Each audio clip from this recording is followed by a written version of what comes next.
Pengerusakan makam Ki Ageng Prawiro Purbo di Desa Tahunan Umbun Harjo, Yogyakarta membuat prihatin sebagian kalangan. Makam yang sering diziarahi warga ini termasuk cagar budaya yang dilindungi undang-undang. Ada yang menduga pengerusakan makam merupakan bentuk anarkisme dan intoleransi agama. Pelakunya diduga karena memiliki pemahaman anti ziarah kubur. Benarkah karena motif keyakinan agama atau ada oknum yang sengaja mengadu domba umat Islam? Namun konon ada kelompok yang bernama Wahabi yang anti ziarah kubur karena dianggap perbuatan syirik. Konon kelompok ini juga tak suka bersolawat, apalagi bertawassul. Bahkan mereka dituduh berkomplot dengan Zionisme untuk memecah belah umat Islam.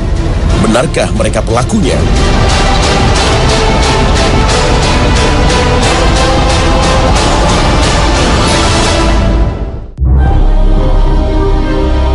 Assalamualaikum warahmatullahi wabarakatuh. Pemirsa Khazanah Trans 7, semoga pagi ini kita berada dalam lindungan dan hidayah Allah Ta'ala. Khazanah, ensiklopedia Islam dunia, kembali menyapa pemirsa untuk saling berwasiat dalam kebenaran dan kesabaran. Mungkin tidak semua orang faham apa yang dimaksud Wahabi. Istilah Wahabi selalu disematkan kepada pemahaman para ulama Saudi, padahal mereka sendiri tidak pernah menamakan diri mereka sebagai kaum Wahabi.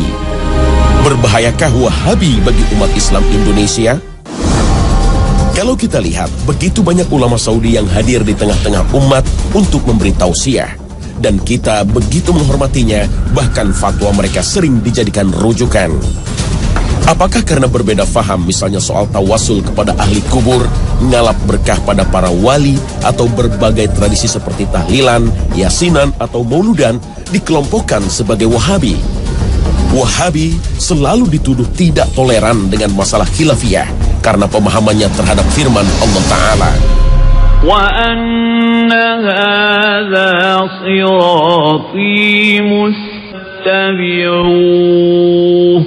وَلَا تَتَّبِعُوا السُّبُلَ فَتَفَرَّقَ بِكُمْ عَنْ سَبِيلِهِ ذَلِكُمْ وَصَّاكُمْ بِهِ لَعَلَّكُمْ تَتَّقُونَ. Tidak cukup itu, berbagai cerita menyeramkan beredar luas, misalnya menuduh Wahabi disamakan dengan Zionis. Isu ini pun dikhawatirkan akan membingungkan umat dan merusak ukhuwah Islamiyah. Untuk menguak kebenaran tentang Wahabi, mari kita simak berbagai versi sejarah yang melacak asal-muasal Wahabi. Wahabi dinisbatkan kepada seorang ulama asal Najd, Muhammad bin Abdul Wahhab, yang dalam dakwahnya mendapat dukungan dari pendiri kerajaan Arab Saudi, Abdul Aziz bin Saud. Namun hingga kini, sejarah Wahabi memicu banyak kontroversi dan penuh dengan stigma negatif. Seorang sejarawan, Ahmad Mansur Suryanegara, dalam bukunya Api Sejarah misalnya, mengkaitkan Wahabi dengan imperialisme dan kolonialisme Barat terhadap dunia Islam. Abdul Aziz bin Saud bersama Muhammad bin Abdul Wahhab berkolaborasi dengan kerajaan Protestan Anglikan Inggris untuk menggulingkan Raja Hussein dan putranya Raja Ali yang mengangkat dirinya sebagai khalifah setelah Sultan Turki Utsmani Abdul Majid diturunkan pada 3 Maret 1924. Raja Hussein mengklaim batas wilayah Arabia meliputi Palestina dan Syria sebagai wilayahnya. Sementara kerajaan Protestan Anglikan Inggris memilih mendukung Abdul Aziz bin Saud sebagai penguasa Saudi karena tidak mengklaim Palestina dan Syria sebagai wilayahnya, hingga memungkinkan berdirinya negara Israel sesudah Perang Dunia Kedua. Karena itulah, menurut buku ini, kerajaan Saudi dianggap sebagai pemberontak terhadap kekhalifahan Turki Utsmani. Pada tahun 1962, dirilis sebuah film berjudul Lawrence of Arabia yang menceritakan kisah seorang letnan dari pasukan Inggris, Thomas Edward Lawrence, yang berperan di balik berdirinya kerajaan Arab Saudi. Film yang konon diambil dari kisah nyata ini memicu kontroversi karena Lawrence membantu klan Saud untuk memerangi Khalifah Turki Utsmani dan mendirikan kerajaan Arab Saudi. Menurut sejarawan Inggris Martin Gilbert, Lawrence adalah seorang agen Zionis seperti dikutip Jerusalem Post edisi 22 Februari 2007. Sejarah pun mencatat runtuhnya kekhalifahan Turki Utsmani akibat infiltrasi Zionisme setelah Sultan Mahmud II menolak keinginan Theodor Herzl untuk menyerahkan Palestina ke bangsa Yahudi. Teori ini seolah-olah mendapat pembenaran jika kita lihat kerajaan Arab Saudi menjadi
SAW mencium kening Abdul Wahab.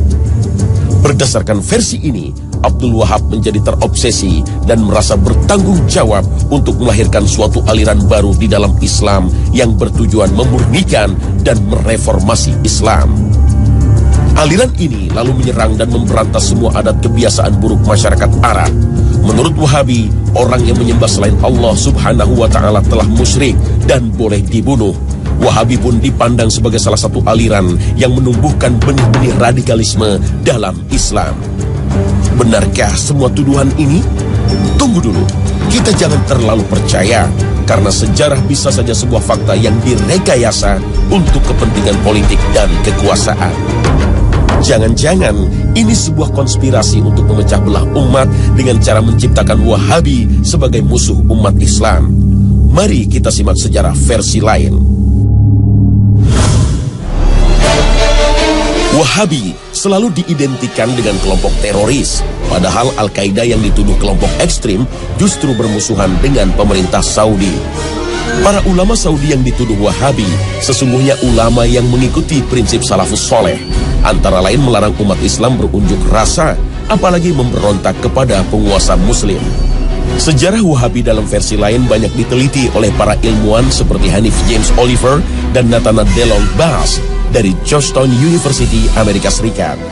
Istilah Wahabi bukan dinisbatkan kepada Muhammad bin Abdul Wahab, tetapi kepada Abdul Wahab bin Abdurrahman bin Rustum yang wafat pada tahun 2011 Hijriah.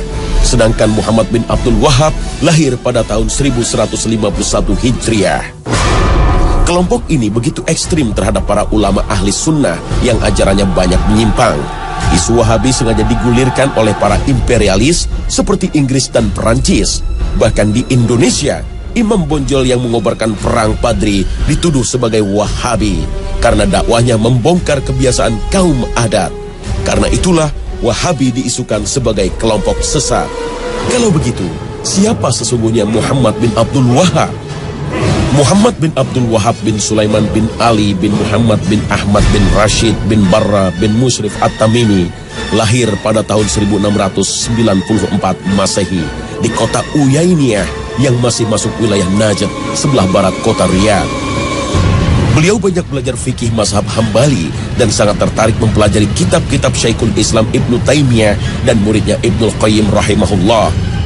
Di Madinah, beliau berguru kepada Asy-Syaikh Abdullah bin Ibrahim bin Saif An-Najdi dan Asy-Syaikh Muhammad Hayah bin Ibrahim As-Sindi. Dalam dakwahnya, Muhammad bin Abdul Wahab sangat mementingkan masalah akidah yang lurus untuk membebaskan umat Islam dari syirik, bid'ah, dan khurafat. Pada saat itu, kuburan sahabat Nabi banyak dikeramatkan, diagungkan, bahkan dijadikan tempat untuk meminta-minta. Karena dakwah inilah, beliau selalu menjadi sasaran pembunuhan. Meskipun sempat terusir dari kawasan Uyainiyah, Syekh Muhammad bin Abdul Wahab tak pernah berhenti untuk berdakwah. Pada masa itu, pada abad 12 Hijriah atau abad 17 Masehi, kehidupan politik di Jazirah Arab berada dalam kekacauan. Perebutan kekuasaan sering terjadi di antara para kabilah, sementara kekuasaan Khalifah Turki Utsmani makin melemah setelah Perang Dunia Kedua. Para penguasa yang hidup saat itu menindas rakyat dengan upeti.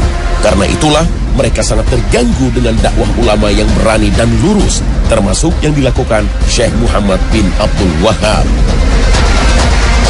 Dari sisi agama, kehidupan umat Islam banyak yang menyimpang dari ajaran Islam.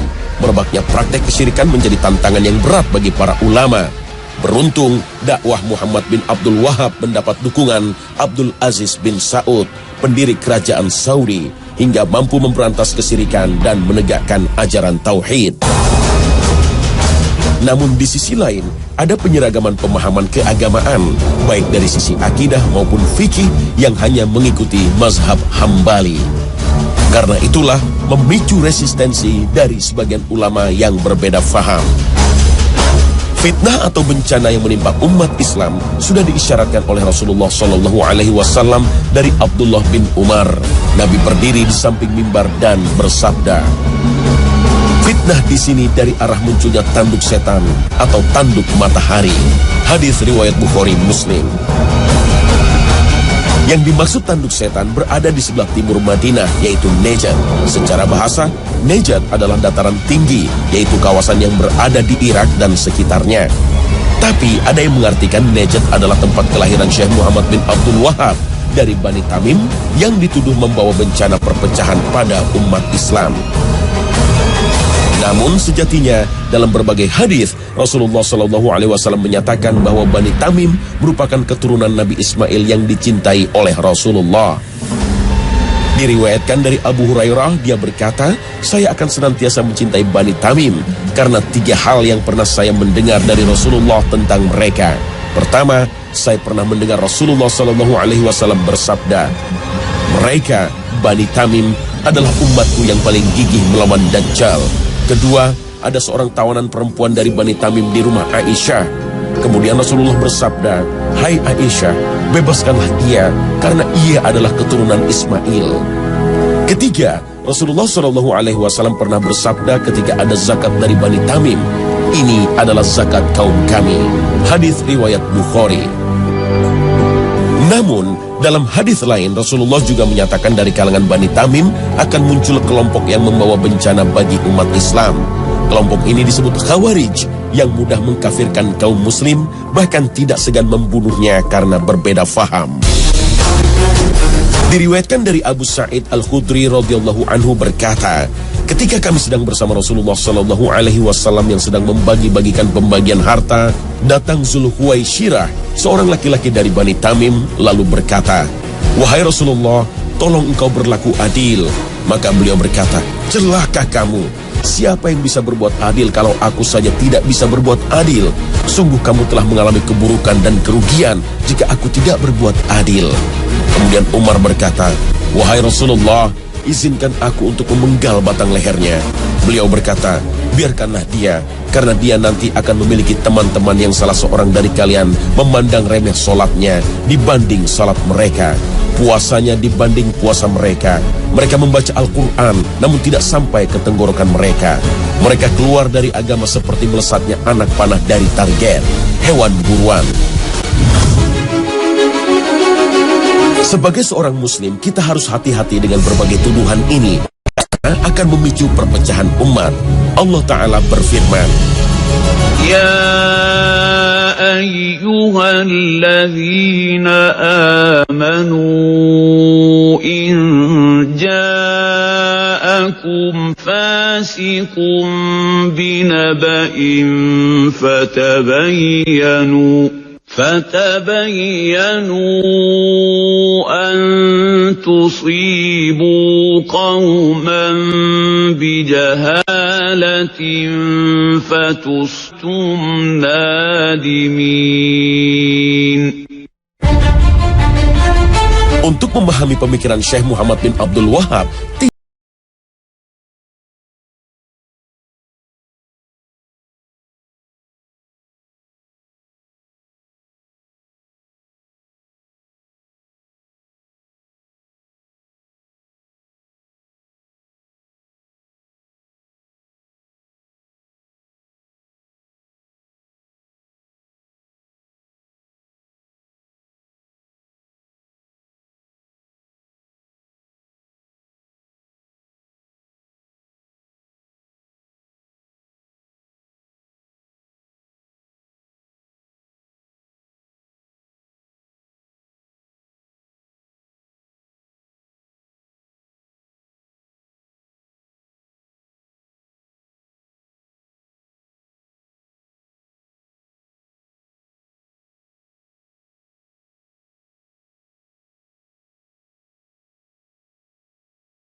kepada makhluk lebih besar daripada memohon kepada Allah Subhanahu wa Ta'ala.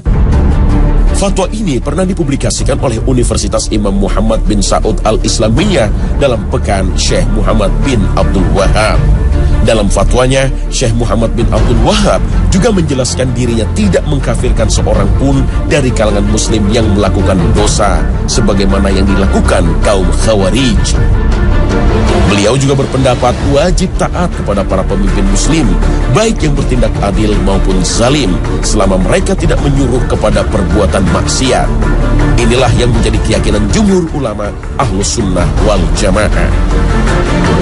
Bantahan terhadap berbagai fitnah ini juga pernah disampaikan oleh Raja Abdul Aziz dalam pidatonya di hadapan jamaah haji pada 11 Mei 1929, seperti ditulis dalam buku Al-Wajiz fi Sirah Malik Abdul Aziz. Mereka menamakan kami sebagai orang-orang Wahabi. Mereka menamakan mazhab kami Wahabi dengan anggapan sebagai mazhab khusus. Ini adalah kesalahan yang amat keji, muncul dari isu-isu bohong yang disebarkan oleh orang-orang yang mempunyai tujuan tertentu. Dan kami bukanlah pengikut mazhab dan akidah baru. Muhammad bin Abdul Wahab tidak membawa sesuatu yang baru. Akidah kami adalah akidah salafus soleh, yaitu yang terdapat dalam kitab Allah dan sunnah Rasulnya, serta apa yang menjadi pegangan salafus soleh. Kami memuliakan imam-imam yang 4. Kami tidak membeda-bedakan antara imam-imam Malik, Syafi'i, Ahmad, dan Abu Hanifah. Seluruh mereka adalah orang-orang yang dihormati dalam pandangan kami, sekalipun kami dalam masalah fikih berpegang dengan mazhab Hambali.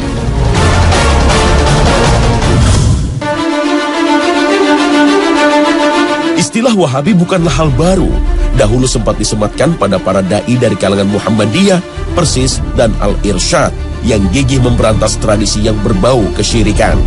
Karena dalam akidahnya, mereka lebih banyak merujuk kepada Ibnu Taimiyah.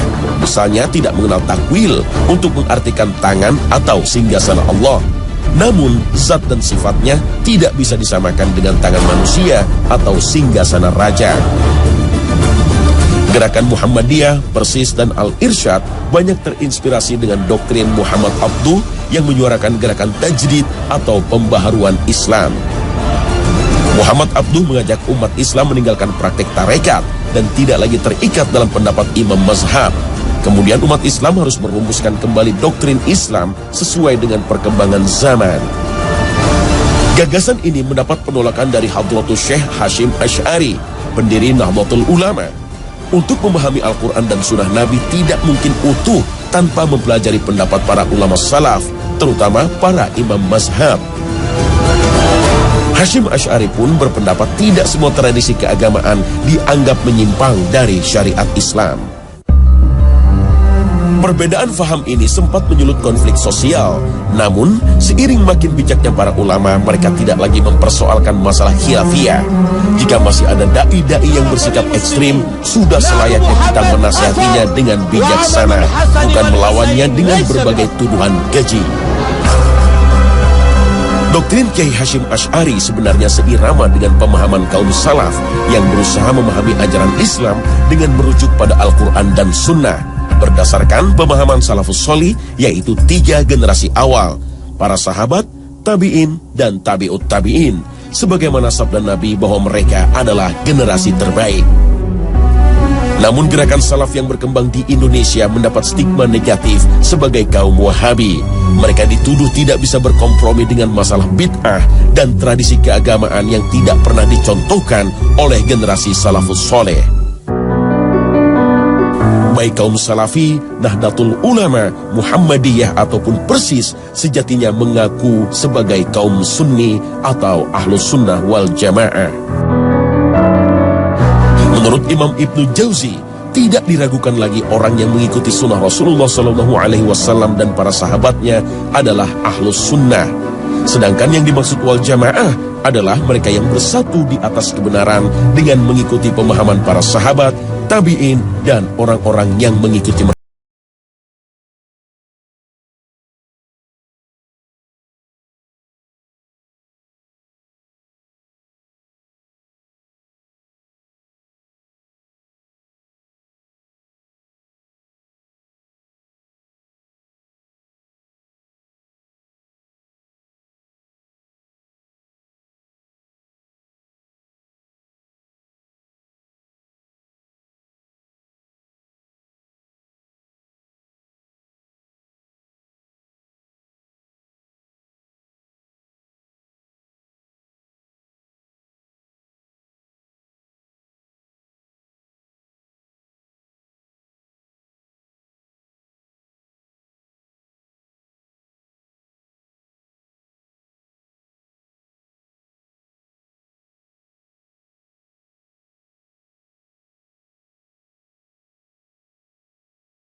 cinta bagi manusia.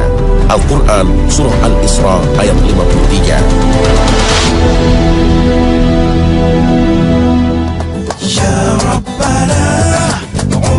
Pemirsa Khazanah, episode Wahabi ini mudah-mudahan makin memperkokoh ukhuwah Islamiyah dan kita semakin arif menghadapi berbagai perbedaan faham.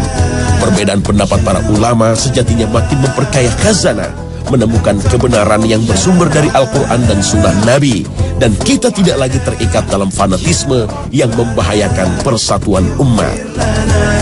Terima kasih atas perhatian Anda, dan wassalamualaikum warahmatullahi wabarakatuh.